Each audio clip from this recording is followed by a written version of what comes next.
So I think we're fine. I'm going to mute myself, and then Chuchu, you can start. Yeah, so Sean, how about to when I say next, you do one click. All right, thanks. Hi, everybody. Sorry about the technical difficulty here. I was not using Teams very often, so I couldn't get resolved like this permission issue on my laptop. I'll make sure to get resolved next. So today I am very happy to present our recent work. This will be an extended version of the presentation I gave at the annual review meeting. So our work is about verification testing and how to use a testing result to further improve the performance of the autonomous system. And the approach we are taking is the efficient predicting and repairing failure modes via sampling. And by the end of the talk, I will also give some updates on the GUAM model.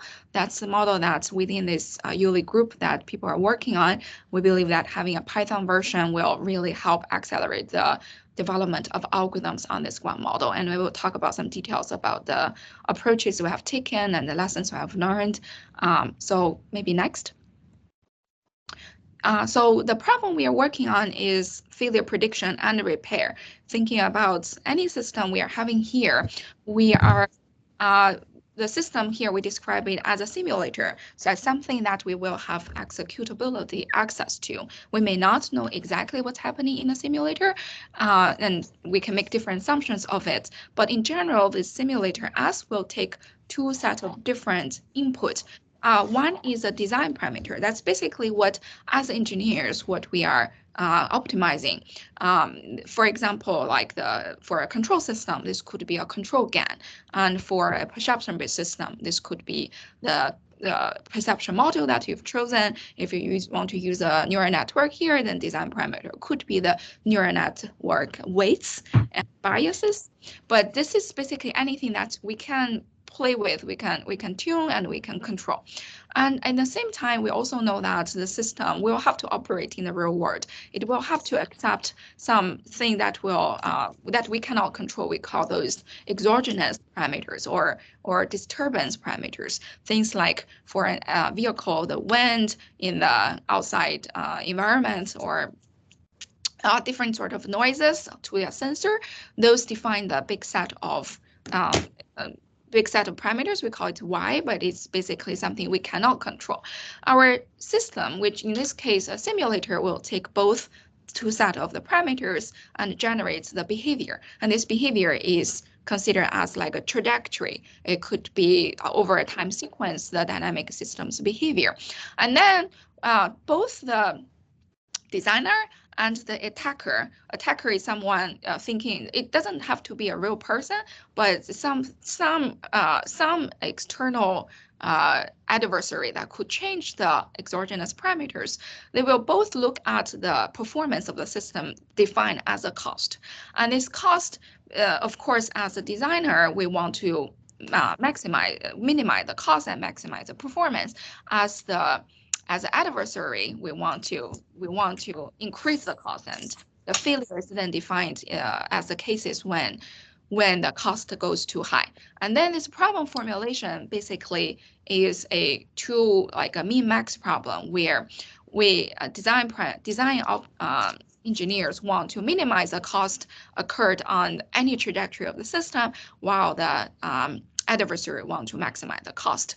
Now, taking this view, then a testing problem would be try to find out system behaviors that will go above some threshold of the cost, and the optimizer will make sure to fix those design parameters, so all system trajectories will have a low cost. Next. So under this framework, our work tried to answer some important questions in failure prediction and repair. The first question we want to answer is, how can we predict failures prior to those development? And then we want to understand the cause of those failures, finding out what's actually which part goes wrong, and then exactly we can target those parts and fix the problem. And finally, when we have all those failure cases, how do we mitigate those failures? I see, like in the traditional testing and evaluation domain, people look at the first two problems a lot, but then if we find a failure, we pretty much do a very hand-waving way of saying, here's a failure, the engineer, you should try to fix it yourself. But here, what we are trying to do is view this as an entire, the whole is a single framework that can both find the failures and repair the failures. Next. And we are targeting at many different applications. It's a single framework that will work across different applications. By the end of this part, I will introduce some very interesting applications across UAVs and self-driving, manipulation problems, power grids, problems around robotics, and also on fixed-wing UAV like a F-16 model. Next. So slightly more mathematically, just to summarize what I said, the failure prediction and the repair together is considered as a min-max problem. To solve problems, what we need to do is essentially to find a generalized Nash equivalent between the optimizer and the adversary. So next, the optimizer, what he's trying to do is trying to, Shen, can you click next? The optimizer is trying to see, given some already found failure cases, we want to find the optimal design parameter X to minimize the expected cost occurred on those behaviors. And here, one thing we want to notice is we really want to avoid the risk of overfitting to a particular value of the risk. Thinking about if the drone is overly estimated, overly pessimistic about how bad the wind field could be, then the result is that the drone may choose a very conservative way, either not to move or take a very long route to avoid any area that could have potentially have a very strong wind.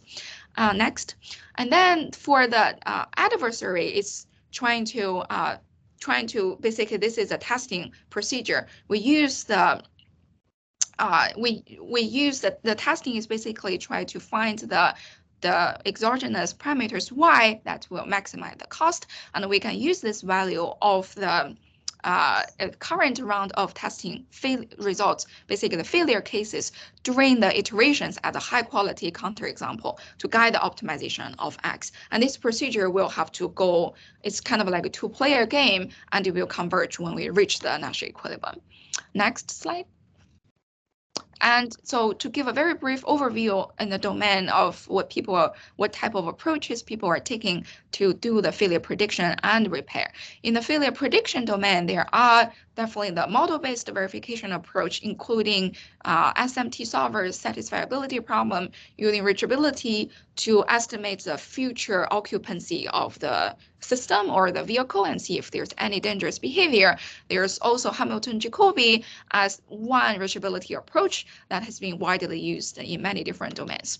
This type of approach is the biggest advantage is it really has this nice property of formal guarantees.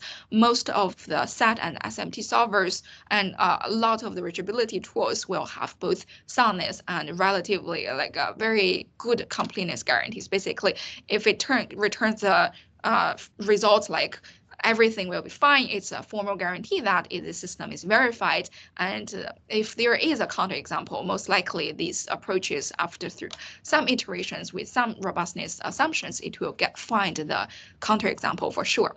However, the biggest bottleneck here is all these problems that the model-based verification is trying to solve, including SAT and reachability, they are NP-complete problems or even undecidable problems. So that basically means they have been facing a very high computational complexity issue. They also require the symbolic model information to be completely available. We cannot just work directly on the black box. We need to have some sort of a knowledge, either like it could be as simple as the Lipschitz constant, then we can provide some sort of guarantee, or it could some of these approaches like Hamilton-Jacobi, we will have to have the full access to the system dynamics. And to address this issue, a lot of people work on black box verification. And here, of course, there are a lot of different approaches, and our approach is also considered as one type of black box verification. Things like reinforcement learning, Bayesian optimization, importance sampling, they are all considered as approaches that can find the counterexamples. In some cases, they can give us stochastic guarantees about basically. It could give us some probabilistic guarantees that after this many of iterations and after this many of trials, with a high probability that I can say something deterministic about the system. And the biggest advantage here is it is completely model-free, so we don't have to have a precise model description of the system.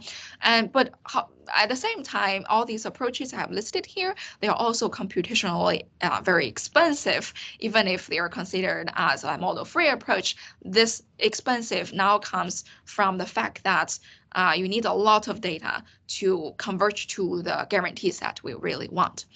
In the domain of repair, most of the development has been around the adversarial training, including, for example, zero-sum games and domain randomization. And this is more or less like we find the adversarial, like the worst case, and we try to fix the policy by addressing the worst cases. This type of approach has no guarantees like many of the completely model-free approaches. The model may need to be symbolic, may not need to be that. The advantage is that it's really computationally cheap in the sense that it's not really looking at, because it kind of give up on the guarantee part. It's trying a few iterations, trying to figure out what could go wrong using like completely randomization technologies and find if they're lucky, if this approach is lucky, they can find some rare but very severe cases, but there's no guarantee about that. Next. So our idea is that we want to have a method that can explore without getting stuck at the local minimum, and getting stuck at the local minimum is basically why this adversarial training approaches cannot perform well for complex scenarios, and it has no guarantees. We also want this approach to run faster, at least faster than the traditional black box verification approaches like Bayesian optimization and importance sampling. We do not want to have a concrete model or symbolic model of the system. And we also want to combine these two things in one framework, combine the prediction and repair in one framework. Next. So the first thing we discover, like why don't we use the existing approach, is the existing approach for this failure prediction and repair often overfit to very easy test cases, and they could lead to false confidence. Next. So there, in terms of failure prediction, so here I'm using an example of a power grid in the US. You can imagine how many links are there. That's potentially how many links are there, and what's the possible failure modes if we consider different combinatorial choices of link failures. So when we're facing this type of problem, basically we are facing a dilemma when we want to find the failure cases. Traditionally, there are two options of finding failures. We can find all possible failures, but that definitely takes too much of a time. Using this power grid as an example, even just to think about single link failure, there will be tens of thousands of cases. Now, to say that there will be any arbitrary combination of those, how can we know which is about bottleneck linkage and what can lead to a failure that can propagate to a large blackout in the whole region? Other approaches will try to look at the worst case failure, but now the problem is, how do we know the worst case we find is a worst case? How do we find those real worst cases? And how do we know that it's not just a local minimum, but when reach the global minimum? Next. Now, a common approach to secure dispatch, can we press next? There's a little bit of animation, so maybe you can just click multiple until we reach the end of this. So basically, a common approach to secure the dispatch would be the adversarial will try to target at different failure cases, and if the engineers discover those failure cases, they will do this optimization, kind of like a tug of a wall with the adversary. Next. And let's say that you have successfully mitigated the worst failure found by the adversary. Then next. But what if the adversary didn't really find the true worst case? That's a common scenario. That's why the testing cases could help in some sense, but there still be very lack of guarantees about what could be the worst case that happens. Next. So when we're looking for the worst case, what really happened is just look for the worst case can lead to the dead end. Next slide. So again, there are a little bit of animation. I didn't expect this technical difficulty, but the adversarial approach, adversarial algorithm, basically, most of them would go along the direction or go along the gradient descent direction where the performance can really go bad. And based on this information, most of the technologies used on testing will primarily rely on gradient-based approach. Now, the biggest trouble about gradient-based approach is that it can easily trap in the local minimum. And what we feel that the algorithm will stop updating and give us some results. What we really can, the problem is that how we know that to jump out of this local minimum. Of course, there are many meta-heuristic approaches that is like looking at this problem. Unfortunately, those meta-heuristic approaches like simulated annealing and generic algorithms, they are still not being able to scale up to the very large systems that we are looking at. Next. So maybe the worst case here is really a combination of some link failure with among all the different combinations. Now we want to take a different view and see what is the better approach to capture this diverse set of failure modes. So next, that leads us to think about the alternative approach. But if we just use the worst case and use the worst case to fix the policy using adversarial optimization, we can see that 17% of the failures are actually worse than the predicted worst case. Here we have, you can see within the two small red rectangles, those are the predicted worst failures using worst case optimization approach, and they are pretty much like squeezed in at the bottom. So basically, what they're saying is the worst case is going to be contained within the very narrow range at the bottom. And that's not very surprising, because if we look at the distribution of the worst cases through some randomization algorithm, we see that the large body of failures actually could get squeezed within the bottom. That's where that's the lower cost of worst case, but there are a long tail over there that's not going to be captured if we just look at the local minimum. Next slide. So instead, what we want to do is to prioritize diversity. And we believe that the sampling-based algorithm can help with such prioritization of the diversity when we find failure cases. Next. So maybe you can just click through the entire slides. Shouldn't act as so many animations. So what is a good worst case representation? Thinking about some distribution like a Gaussian is a lot of people use a mean, some use mean plus standard deviations, but we think that the samples from the distribution is really a much better representation because it can represent any distribution. It can tell about the risk, not only that this is one failure case, but also associate with the risk in terms of the distribution, telling us the associated risk with different failure cases that we have discovered. And we can also cover the extreme events that are represented as the local minimums. Next. Maybe click one more through. So looking for the worst case is basically looking for the local minimum, but instead a sampling-based approach can give us a full picture. Can we go next? On the right-hand side versus left-hand side, you can see the difference between a gradient-based approach versus sampling-based approach. Now, gradient-based approach basically go along the gradient descent direction until this gradient is 0 and we cannot move anymore. But the sampling-based approach will try to run through the entire distribution. It will use the gradient information as a confidence to accept the current sample or tell us that we should move to the right direction. So overall, sampling-based approach can really give us a much larger and much more diverse representation of the samples coming from the arbitrary distribution. Next. So how could we find, mathematically, how would we model this case? To first step, of course, we can directly start to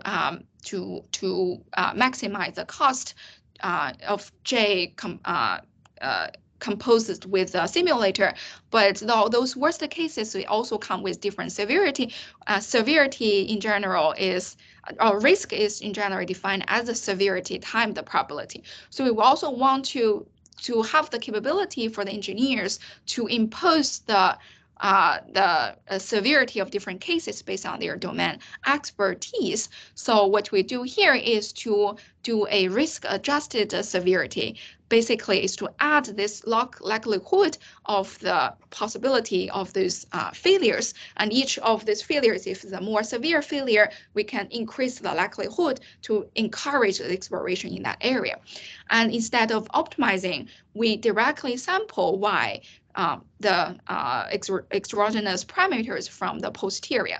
So this optimization problem of maximize the cost is now going to have an equivalence of sampling from the distribution that is proportional to basically the exponential of the risk-adjusted failures. Can I ask a short question? Yeah, please. When you talk to engineers that give me the severity, it turns out they look at the worst case they can imagine.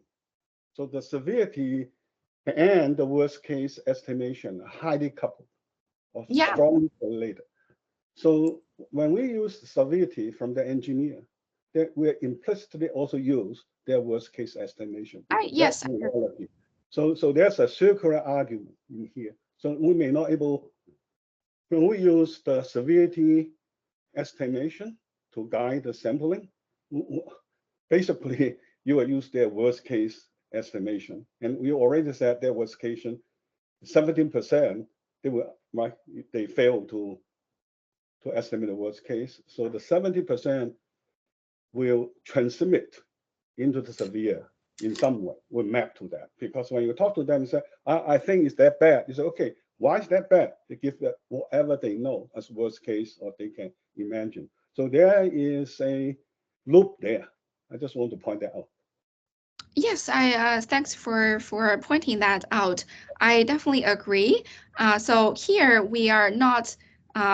So here the difference here you can see is we are not saying you only explore the most severe cases, which in the engineer's mind would be the worst case. It's more of like encouragement there to explore more in that area. So it's basically reshaping the how bad the different local minimum is going to look like. But the algorithm itself is trying to encourage a diverse representation of all local minimum.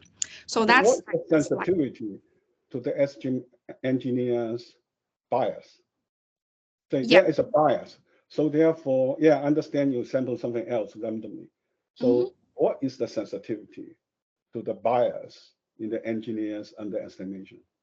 You can see that from this type of formulation, the severity or the bias is added as a log. So it's actually being penalized a lot versus the actual performance of the system. So the severity term is inserted as like a log. Basically, in sampling, it's multiplied to the exponential in terms that exponential of the actual cost of the system. So the severity comes in like linearly, but the actual cost will come in as an exponential function. Okay, thank you. Mm-hmm. All right, next.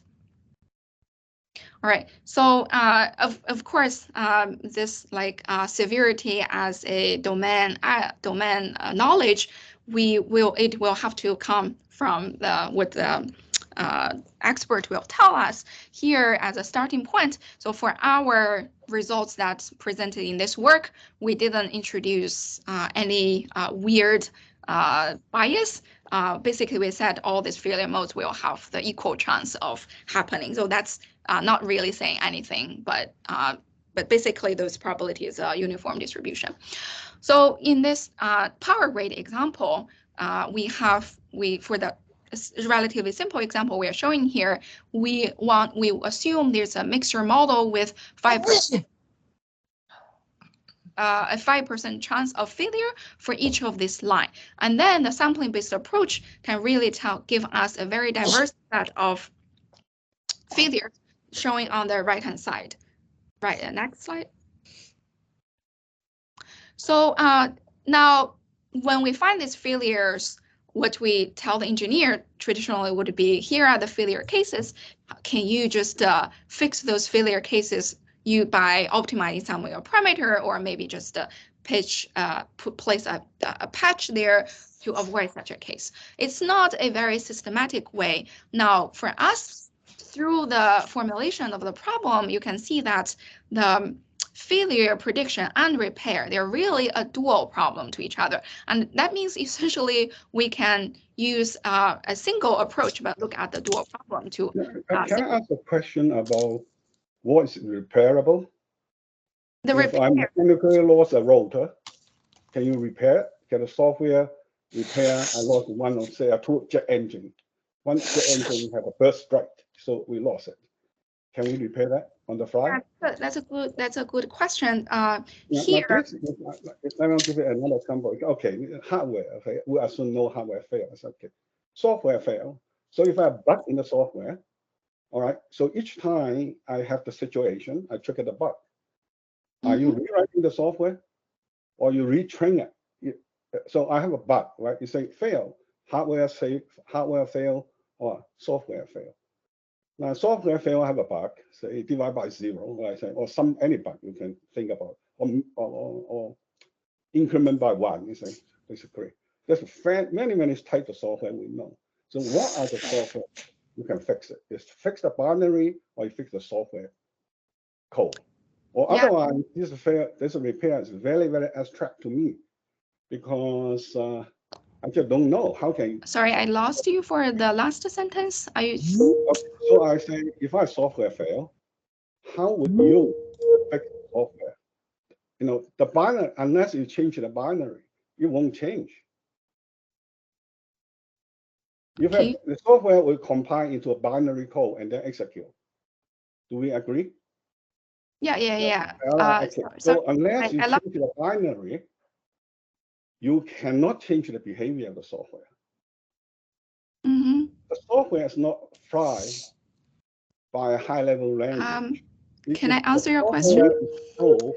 A binary code. So I really try to say, has altered the binary. You don't see a way during the fry, unless you can. The only way I know is you switch off to another piece of software.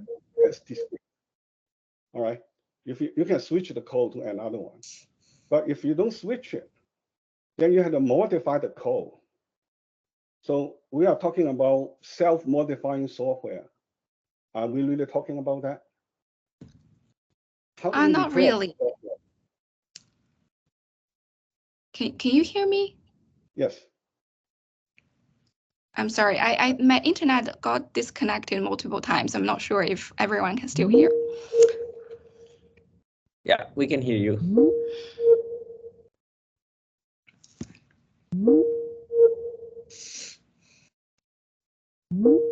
It seems there's still some issue with someone's connection, because I constantly hear some noise. possibly related to the connecting and disconnecting. Yes, I'm hearing that as well. There's some noise.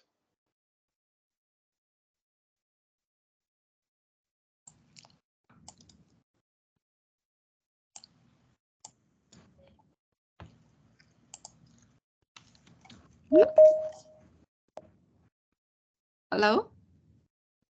Yeah, we can hear you, Chuchu. Yeah, I'm sorry. I was constantly kicked out of the meeting, sorry about that. And I heard part of Louis' question. And are you able to hear me now? Yes, yes. Yeah. And I'm sorry, I missed a lot part of your question. Let me try to explain what's the setting here and what we are trying to repair. Of course, it's not going to repair all the bugs that happen to any of the hardware or software part. So here, the assumption we are making is we are doing everything within a simulator, first of all. So we are not directly working on the hardware. There will be some sort of, I think, about a digital twin of the system that you're working on within the simulator, and we have the full simulation expression of it. And the simulator will take in what you define as the parameters that you can play with. It could be the weight and bias of your neural network. It could be your controller again. It could be a parameter of your hardware, but you have a hardware piece, but you have to describe what this hardware is going to look like within the simulator. And this parameter, of course, will need to be tunable, so we can search over the range of the allowed range of the parameters to find the optimal value for it, which we have done, for example, sensor locations. So this is not like fixing the hardware directly, but you can move the position of the hardware to get a better state estimation result. We have done a lot of this lies in the control and the planning algorithm. So those are considered more of like a parameters of the software algorithm and or the control policy. Some relate to like parameters that are tunable and we can describe as in a simulation environment. Does that answer your question? Yeah, you are really talking about a subset of quote-unquote for. I know what people call adaptation. You are tuning all kinds of parameters. Yeah. Right. So in some sense, is another body of work is called adaptation. So at some point, you might want to compare to that work. For example, like you have a piece of heavy cargo. Mm-hmm. You didn't tie it down well, so you need to slide. You will slide back and forth. So that's a very nice demonstration by this L1 adaptive control. So at some point, you might want to compare to it. Yeah, for sure. Yeah, for sure. Next slide. All right. So, oh, actually, I figure I didn't. Can we go back? I didn't really explain the detail of the previous slide. So we are looking at this repair problem. And again, this repair is to whatever we can define as the design parameter for the system that we can search over. Then the repair is also a sampling problem where we want to find the design parameter X that can minimize the expectation over the predicted failures. And also we could also regularize the prior distribution of X. Again, this part is optional depending on whether the engineer wants to introduce some bias into the process. And then the result can be interpreted as a distribution of the good design given the expected failure modes. And then it will be a distribution and we'll find samples. Of course, ultimately, we can only choose one design over a distribution, a set of samples from this good distribution. But then that step should be easy. We can just find the one that really minimizes the cost here. Next. So we find that this test case diversity can really help to see fewer surprises in the optimized design. Next. So here, for example, this would be if you remember the previous result, where 70% of the failures are really not predicted correctly. Here, using this new approach, you can see in between the two red rectangles, it really contains the entire distribution of the failure cases that we have figured out using a million random trials. Of course, we will never get to know the exact distribution if we don't have the full knowledge of the system. Next.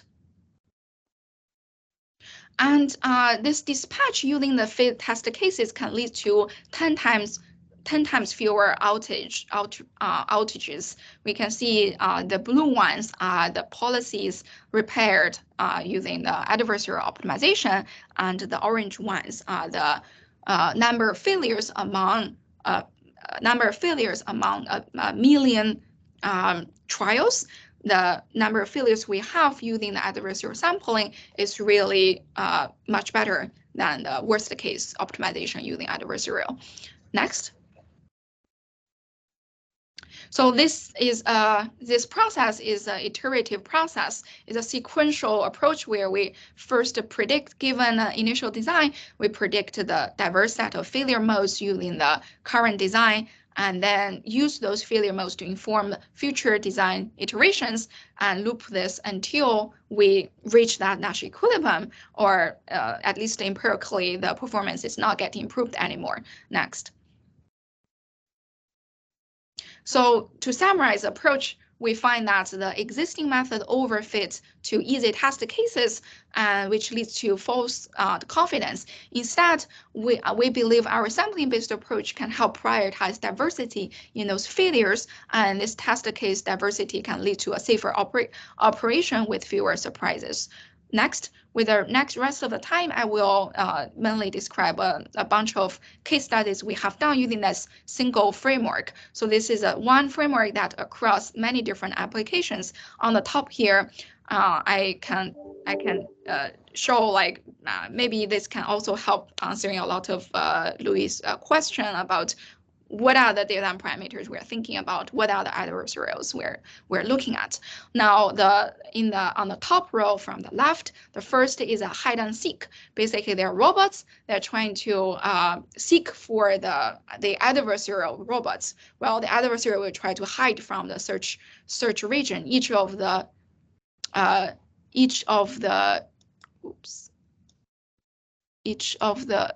can you still hear me? Sorry, something popped up. Yeah, we can hear from you. Yeah, thanks.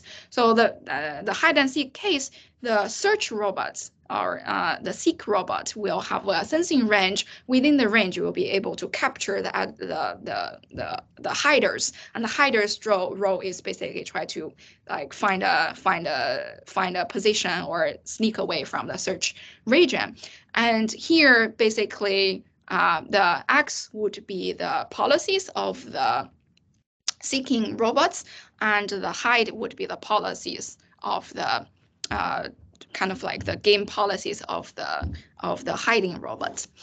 And then next to it is a formation control where we want to fly a formation of up to 20 quadrotors in a certain formation, and to the destination while there will be wind in the whole region. Here, X would be the controller of the or the control gain of each of the quadrotor, and Y would be describing the changing velocity of the wind in the workspace. In the middle is the power grid we have been talking about.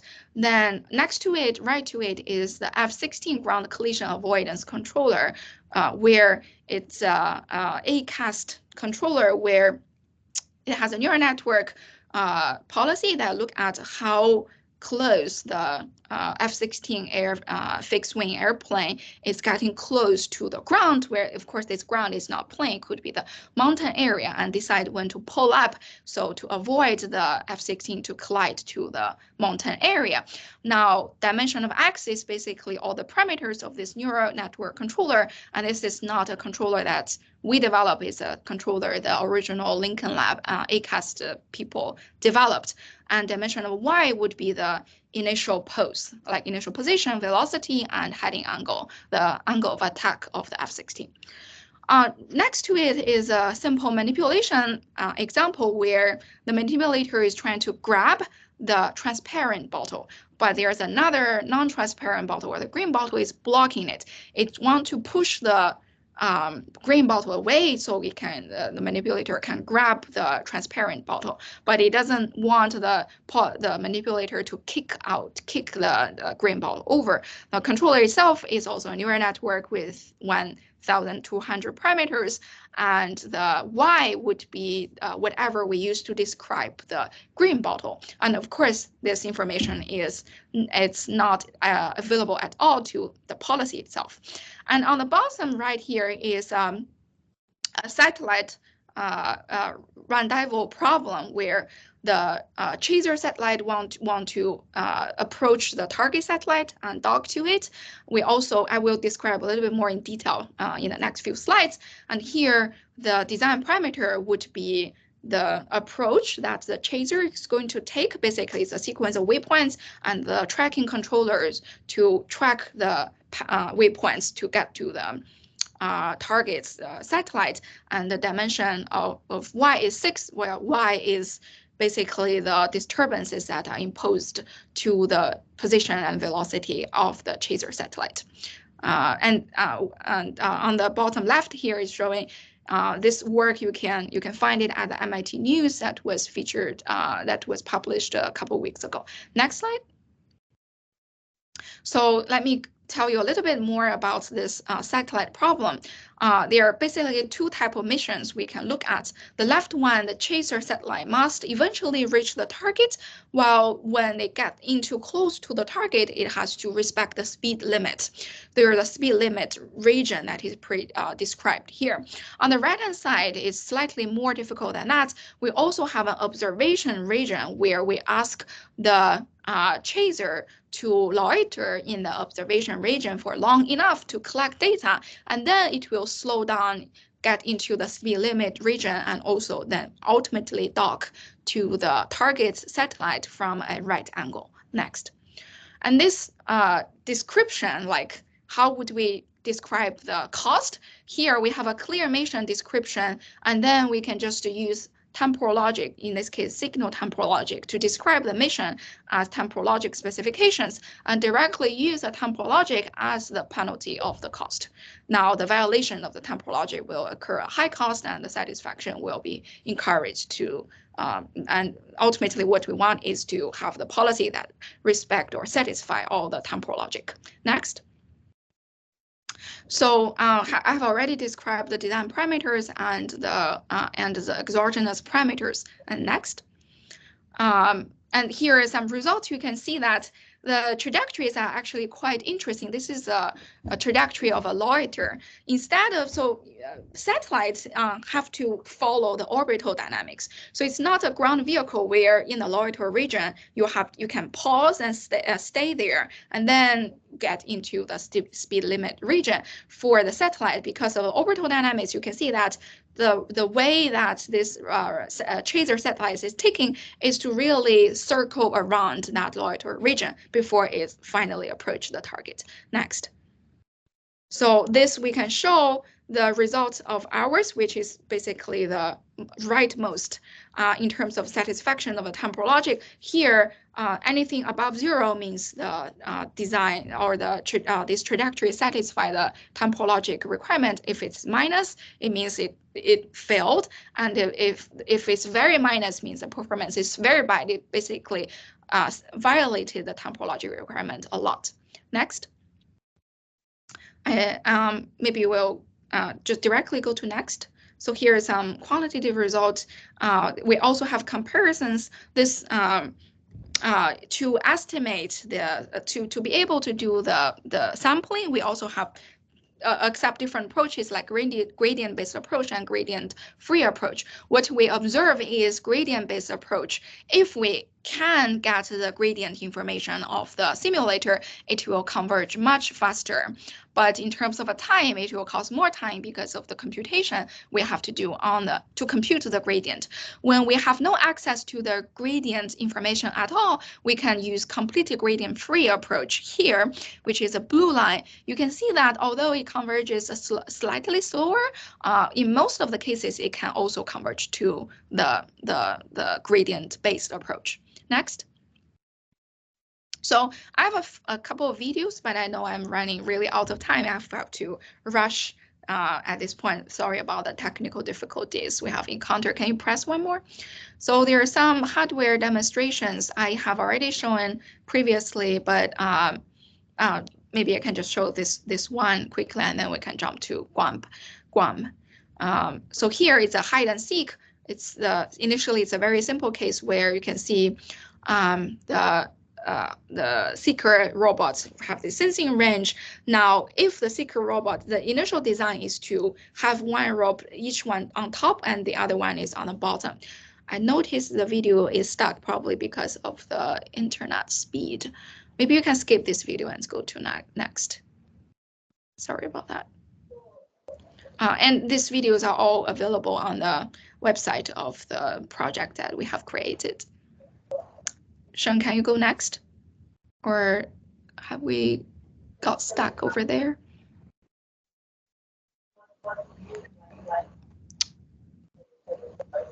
Can you hear me? Can you just let me know which slide I shall jump onto?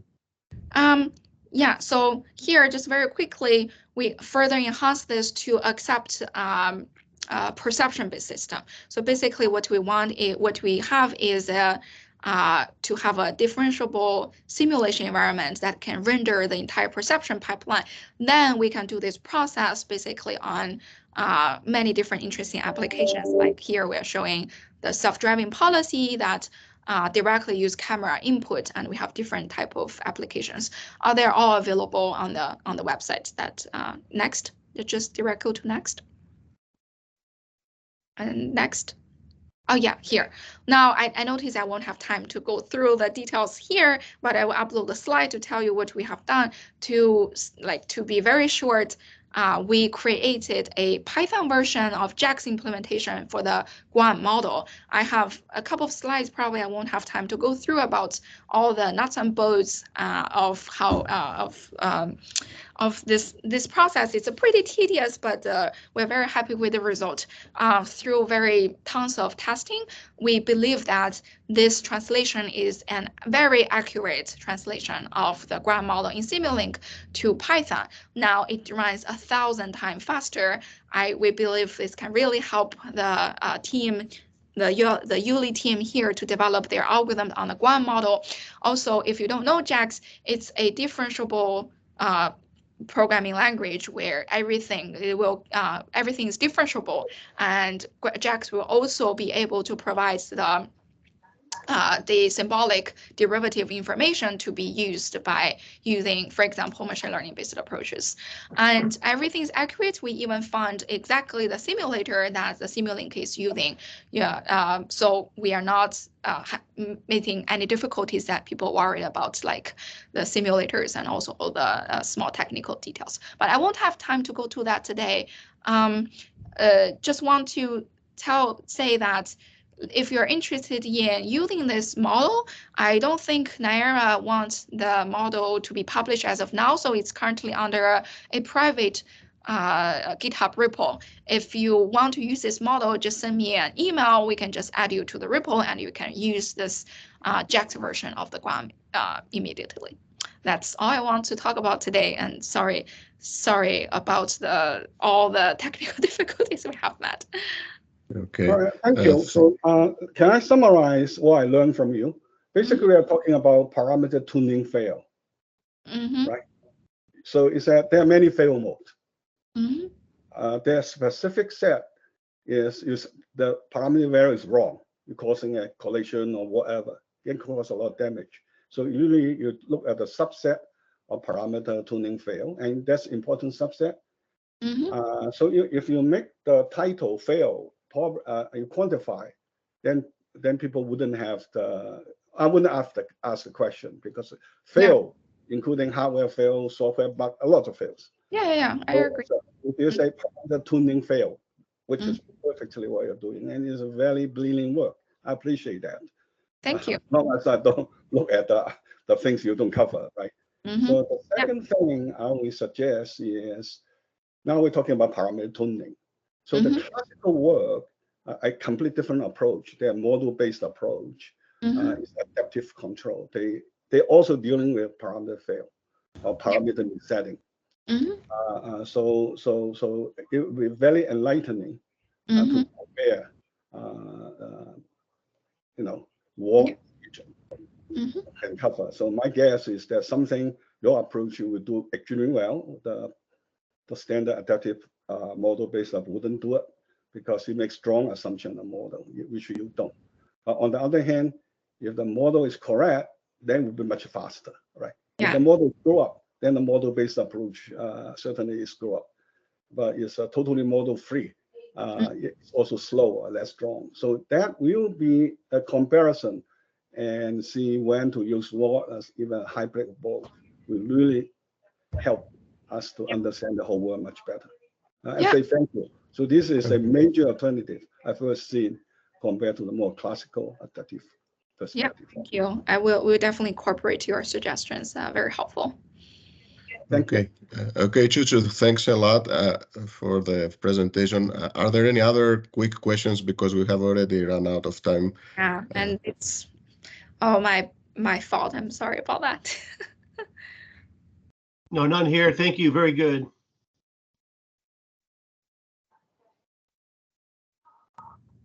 Okay. Well, if there are no other questions, everything is recorded. Thank you very much for your time. And then we will have another one next year again, I guess. And thank you, Chuchu. And thanks, Pedro. Thanks a lot, Sean, for rescuing my presentation. All right. I hope I did it well. Great. Thanks. Okay. All right. Have a great weekend. All right. Thank you very much, you too. Thank you. Thank you. Bye-bye. Take care. Bye-bye. Bye.